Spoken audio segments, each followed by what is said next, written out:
For the first part, we want to use grasshopper to create the geometry for the facade.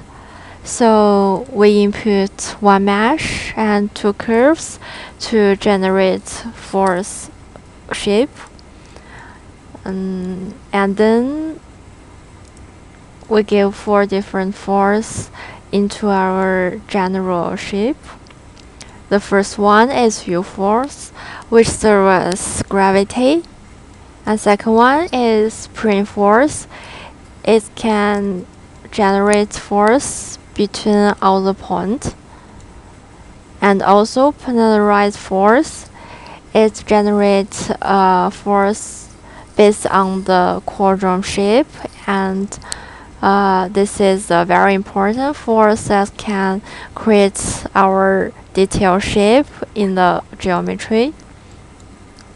And also the hinge force, it can generate force between each triangle shape.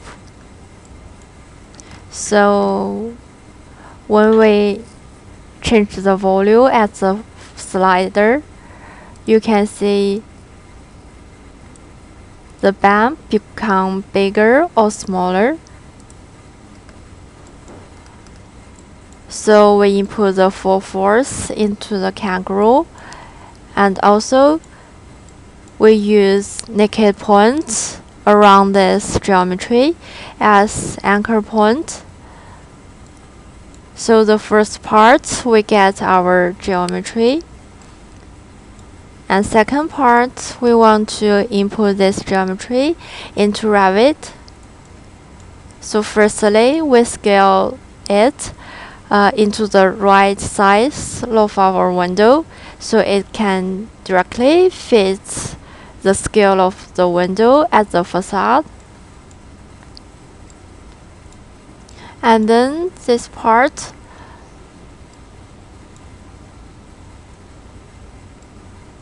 we want to calculate the distance between the central point of each triangle and the ground floor. So firstly, we find this central point of each triangle and then project it at the ground floor. After that, we remapping the volume of the distance from 1 to 0.